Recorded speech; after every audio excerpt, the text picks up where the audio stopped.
I want to welcome everybody for being here today, where I have the extraordinary opportunity to talk to Dr. Paul Krugman, which is an incredible honor. And thank you so much for being here. And let's see what trouble we can get into. Okay, thanks for having me on. I mean, you're a legend in this Substack world, and I'm really great to. Well, It's really great to talk to you. Well, let's start there because I was actually using you as an example the other day talking to a statistician that when you were a regular columnist for the New York Times, I didn't read you every day. In part because, it seems so stripped down. There was so much that I felt I didn't have access to intellectually behind your arguments. And now that you're on Substack, you're I won't say my first read of the day because I hate to privilege one person Right. over another, but I never, ever miss anything you write. I read it all. And I realized the other day I was 4 charts deep in something. And it was kind of a light bulb moment for me where I sat there and thought, this medium is one that permits really great minds to have the space to do what they couldn't do in traditional media. Have you felt that it's different for you writing on Substack? Oh, it's enormously different. I mean, now there's a peculiar thing, which was that economics blogging had a golden age, kind of around 2010 to 2013, aftermath of the financial crisis, and I was maintaining a blog as well as writing the column, and the blog was got gave me a place to do the stuff I couldn't do with 800 words and pure text. Um, the Times killed the blog for reasons that I've never quite understood.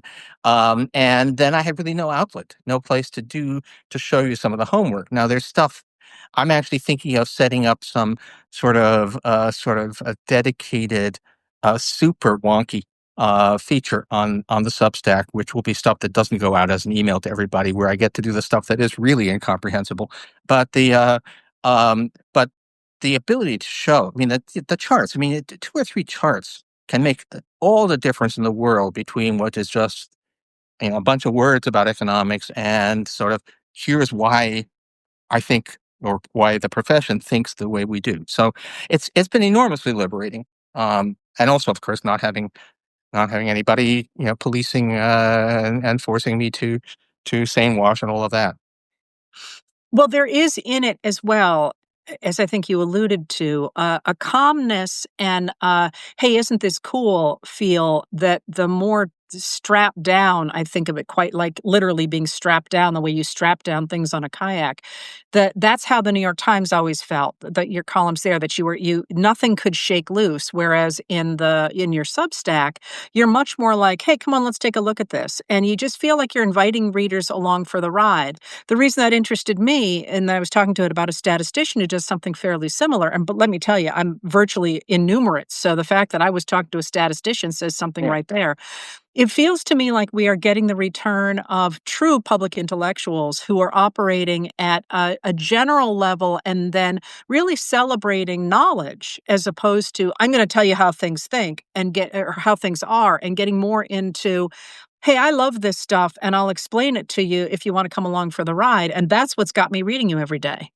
Well, I mean, I read you religiously every morning. I know an awful lot of people who start their day with you, and again, it's kind of the the ability to spread out a bit, ability to say not that here's focused 800 words, and we try not to offend anybody too much, and we also, at some level, don't fully respect our readers because we don't think that they have the capacity to take on some of the more sophisticated arguments. It's great to get away from that. Now, discipline is necessary. God knows. I mean, um, I've actually written about this. My wife is my editor, and it really helps to have that first draft, which tends to have too many charts and too much, and her saying, you'll lose everybody there. But it is important, and this is a. I mean, we'll see how this ends. I mean, I'm, we're worried. I mean, the word of the year, like 2 years ago, was Cory Doctorow's and shitification, and we wonder what will happen to Substack as it grows, and does it eventually start, you know, turning into Facebook 2.0? But for now, it's a great, tremendous communications medium. Yeah, well, tools change over time for sure. But let's go then into the actual material because again, one of the things I saw right away when you started writing on Substack was your extraordinary growth right out of the box. And that I think reflects something about your discipline and about the way you approach your discipline, meaning the discipline of economics, not your work Yeah. discipline.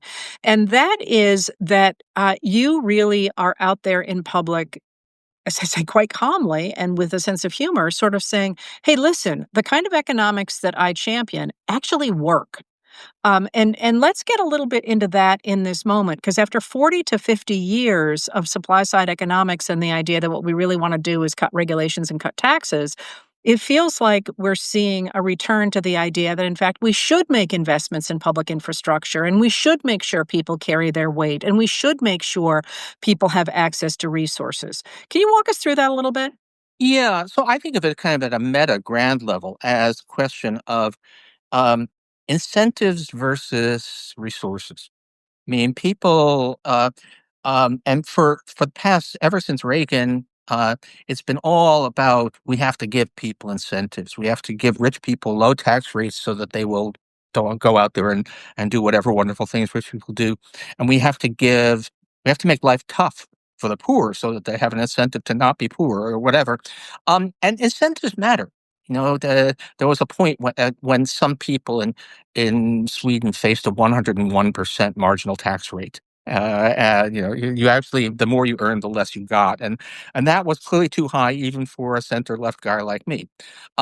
So incentives matter, but they matter a lot less than legend would have it. And then there's resources, and there's all kinds of levels of resources. I mean, one of the things that we really know because we happen to have kind of natural experiments um, from the rollout of public programs. Um, Medicare, Medicaid, and food stamps. We talk about what are the incentives for people to, pull themselves up by their bootstraps. Well, what about having the resources to make sure that their children have adequate health care and nutrition? And it turns out that there's solid evidence that the returns, just in terms of GDP, the returns of actually doing that are enormous. We spend way too little on children, and if we spent more, we would get it all back and then some because it would be it would be for the benefit of the whole economy. So that's one thing. And then there are a lot of things, public infrastructure, uh, which is, in many ways human capital. I hate that phrase. We are not machines, but uh, healthcare, nutrition, but also steel and mortar is really, really important. I mean, America became America because, among other things, because we led the way in public education and we led the way in things like canals and railroads, and all of which was done by the public. Um, I'm going to chase that down. I do want to tell you, I promised a class of students once that the day would come that I would write a history of the transatlantic cable because that transatlantic cable becomes huge in the 1860s in terms of both domestic and foreign Yeah. politics. And the stories, because it was such a big deal, the stories are great. So maybe someday you and I can collaborate at least on a letter Wow. about the transatlantic cable. I can't tell you all the great stories about that. But what you're saying here is fascinating, and I want to grab that material, but I also want to start with why don't people get that? Why is there still this legend that somehow cutting taxes and cutting regulation, as the Republicans have tended to do now for almost 50 years, is the right way to run a country when in fact we can see, those of us who are older can see our infrastructure degrading, classes, really rigid class lines forming, huge trillions of dollars moving from the bottom 90% up to the top 1%. Why does that still persist? Okay, I mean, this is one of those things where um, the cynical explanation in terms of monetary interest holds. This is Upton Sinclair. It's difficult to get a man to understand something when his salary depends on his not understanding it. Look at the budget that the Heritage Foundation has to promote this stuff compared with the budget that, say, the Economic Policy Institute, which is a left-leaning but scrupulously honest, which Heritage is very much not, think tank has. I mean, there's a lot of money that goes into promoting this stuff. There's media organizations, not always, but it's just, if you think about uh, who gets the benefit from this ideology, that explains a lot of what goes on, and it's so easy. Also, if I can say, when if there's a public investment that goes bad, then we have months and months of congressional hearings and scandal and horrible. I don't know if you remember Solyndra, the one solar energy, which was a few $1 million. I guess it was $500 million maybe, but that is actually a drop in the bucket, in the U.S. economy. And Mark Zuckerberg has just given up on the metaverse, and it appears that Meta, a company formerly known as Facebook, has spent $77 billion, just lit $77 billion on fire with this completely dumb concept. And we said, well, okay, people make investment mistakes, but if the government had wasted $77 billion, we would never hear the end of it. Well, except in this moment, and maybe this speaks to what I was asking. In fact, the government is setting money on fire right and left, and it's getting virtually no coverage at all.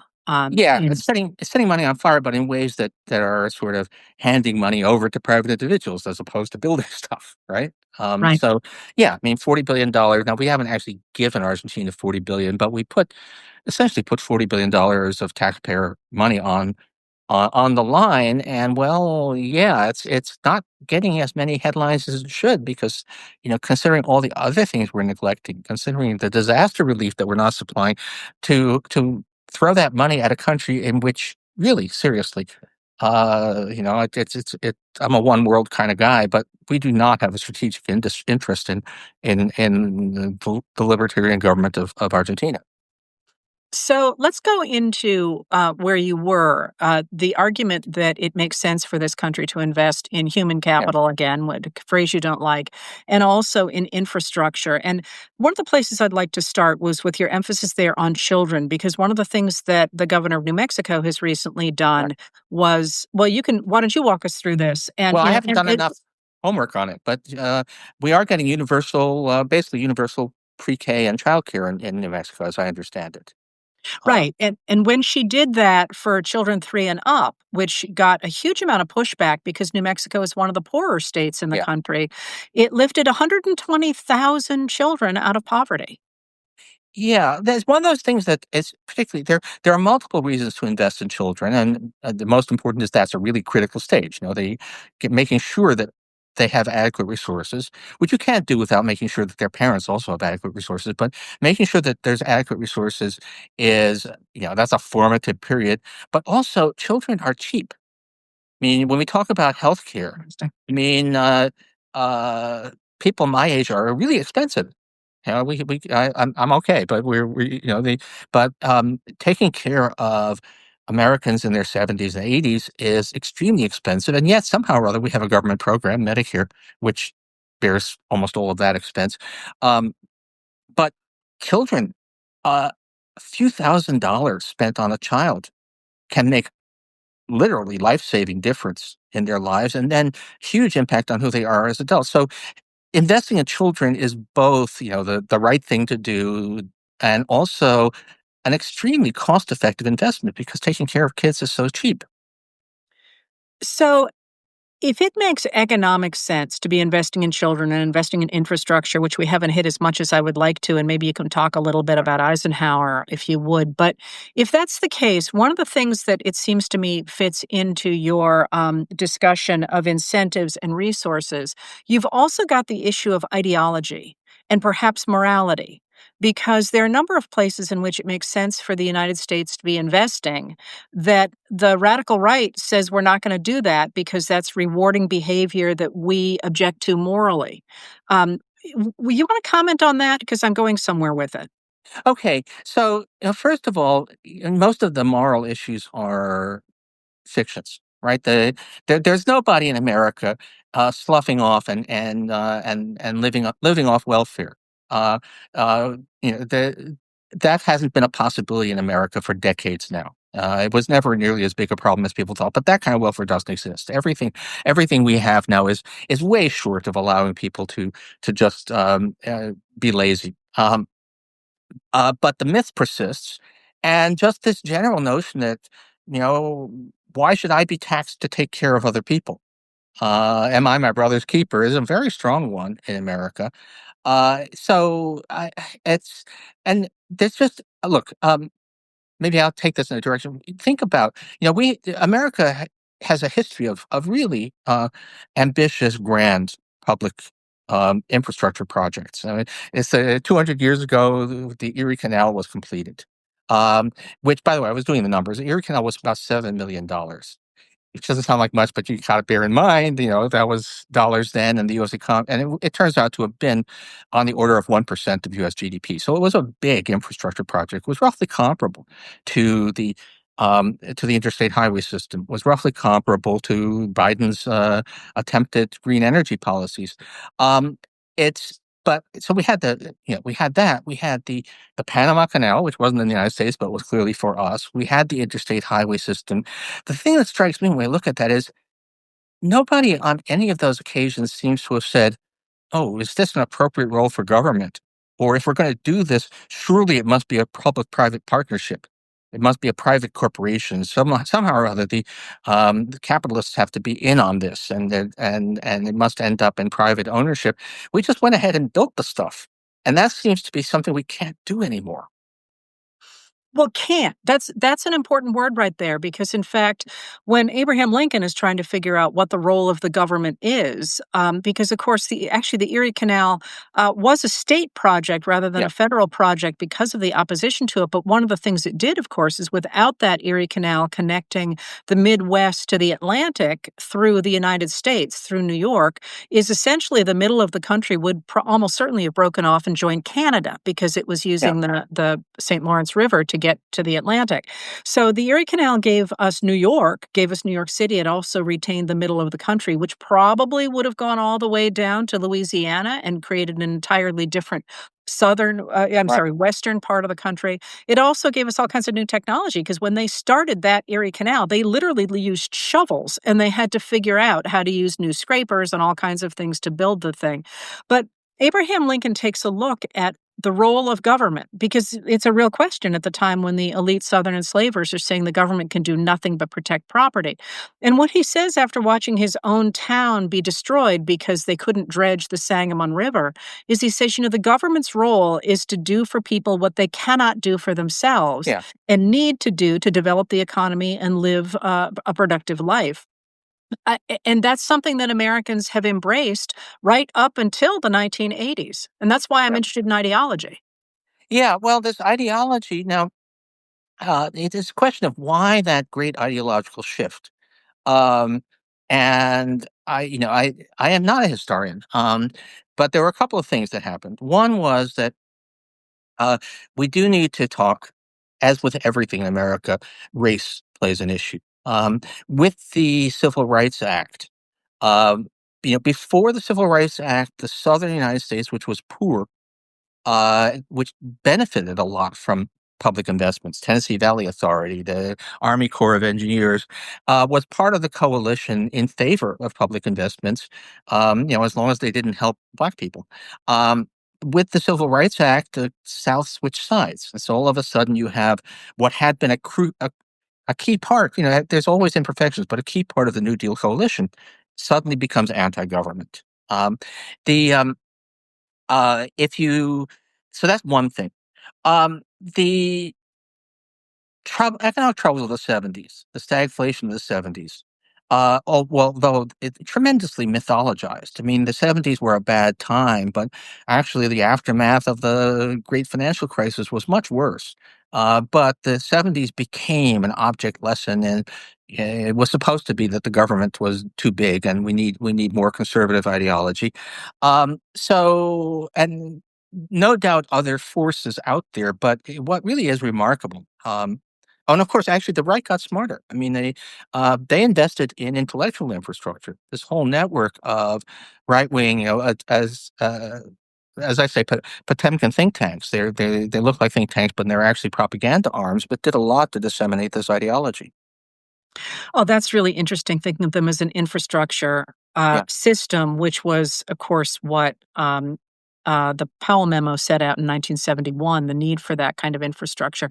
Can we go back a second to what you just said about the 1970s, about which there is still an enormous amount of mythology, being not nearly as bad as the aftermath of the financial crisis? Can you walk us through that? Because honestly, Dr. Krugman, I've never really heard anybody lay that out, although of course, I'm very aware of the fact that the Reagan rhetoric did not match the reality of what the Carter White House was doing.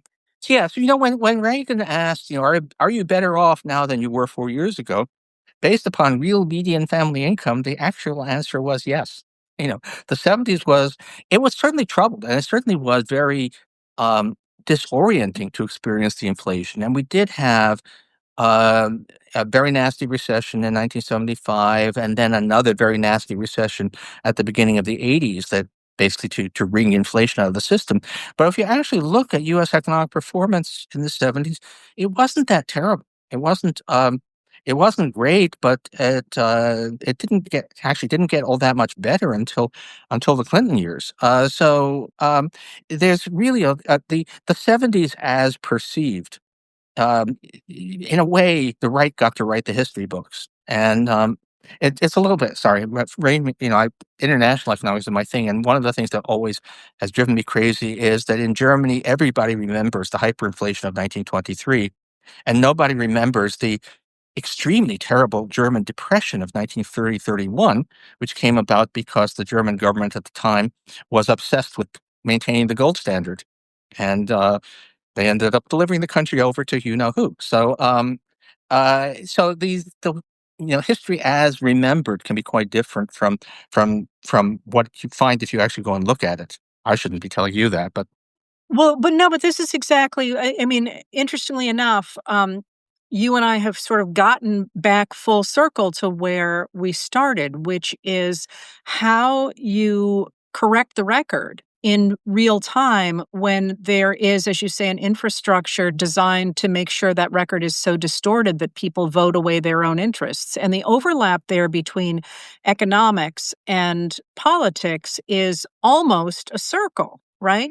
That we know that people care deeply about their economic success or prosperity, or at least their ability to achieve those things. And yet, we also know that certainly through institutions like cable news, they are pushed toward ideological positions that actually undermine that economic system. So how do you, or their economic gain? So how do you foresee, or do you think about how we course correct in real time now, especially in a time that is so unsettled economically in this country because of Trump and his lackeys putting in place a system that's tearing up the economy that they went into office enjoying?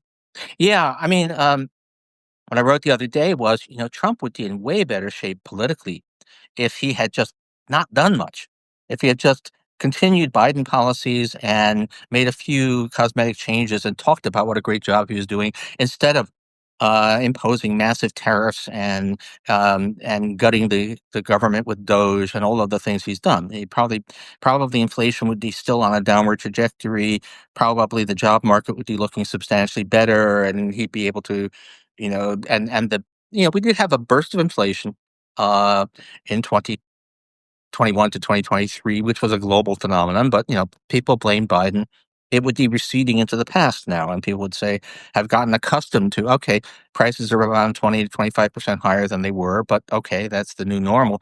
Instead, Trump just keeps on creating chaos.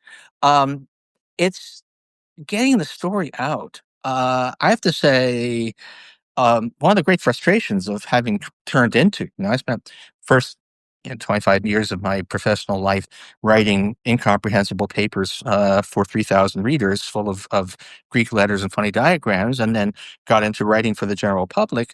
Um, and it's quite humbling because the difficulty of actually getting stuff across. I mean, I hope that I'm a decent writer for an economist, but there's still so and the same. And I stole the phrase from some other people, but zombie ideas. I mean, and it's by the way, it's both left and right. I mean, it's the number of people that I encounter who are sure that we've had a economic recovery since the pandemic that only benefited the rich. And I'm getting that on, from sort of a left ear of my commenters, which is just not true. The Biden years. The Biden years was actually a very good period for low-paid workers in America, and uh, it's just all you can do is keep on hacking away at that coal face. I mean, there are no easy answers. That's a great economic image, hacking away at the coal face. Which nobody Well, does anyway. By the way, we blow the tops off mountains instead. But anyway, so the reason I ask that is in part because of, as you say, the zombie ideas that Democrats are bad for the economy, which, by the way, I would attribute to the 1860s. You know, the immediate aftermath of the Civil War, when the Democrats, especially those in the North, wanted to change the terms of the bonds that the U.S. had issued during the Civil War. And, you know, the Republicans jumped all over that and said they're going to destroy our finances and so on. It's one of the reasons that's written into the Reconstruction Amendments. yeah. I mean, it just hasn't been true for the entire 20th century. But the reason I point to those kinds of ideas is because one of the things that I wonder about in this moment that we're in, where the all economic bets are off, is the degree to which we might be looking like the late 1920s when, you know, in 1928, Herbert Hoover romped to a landslide victory. Yeah. And anybody who was looking at the economy and at the country was like, the Republicans are going to be in charge forever. And by 32, the entire country has turned on a dime and said, no, we need investment. We need protection from employers. We need a social safety net. And that brief burst set the terms of the American economy for the next 75 years. Yeah, and one of the things that when you do look at this, I mean, the history of the New Deal, really full-on New Deal policies were not in effect for very long, and FDR was able to do kind of a second round during the war, and the shadow, positive shadow of those policies. I mean, I grew up in a fairly middle class country. Um, and I had always assumed, I think, that we had gradually evolved to that point, that we were, very unequal in the Gilded Age. We gradually became a relatively middle class society, and that's not true. The middle class society, with relatively decent wages for ordinary workers and relatively high taxes on the rich, um, all happened during about 5 years during World War II, and then persisted for about another 30 years. But um, it was one of those transformative moments. I was kind of hoping that after 2008 that we could have another one, but some combination of the obduracy of our political system and, if I might say, the excessive caution of Barack Obama meant that we kind of missed that moment. Well, I wonder about that caution now because there are many people for whom, having watched Trump burn down many things that they care deeply about, they're saying, why not take out, a new system for a spin? And one of the things that institutionalists like me talk about is remembering that we do have those institutions on the books. We just are not honoring them any longer. That's right. And I will say, that, a positive thought is that I my expectation, actually, I was wrong. I thought that between the partisanship of people's beliefs about the economy and the fact that the inflation spurt was receding into the future, that Trump would get kind of a extended honeymoon on economic policy, that people would believe that he was making things better, even though he wasn't. And that honeymoon lasted, like 2 weeks.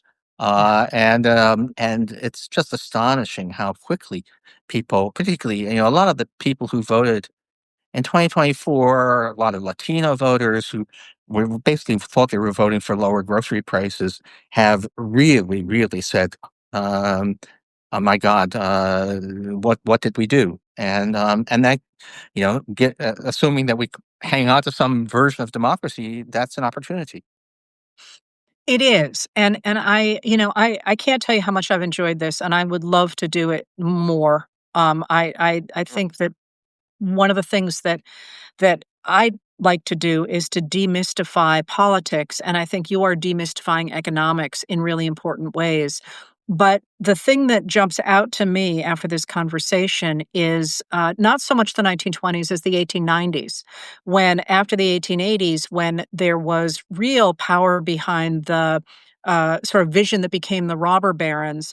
In about 1889, a number of Americans, especially those in the Western Plains, sort of woke up and said, we got to explain to people how railroad rebates work, how taxes work, how tariffs work. And they made that information easily available to people through newspapers that now don't exist. I'm sorry to say they were so ephemeral they we don't even have copies of them.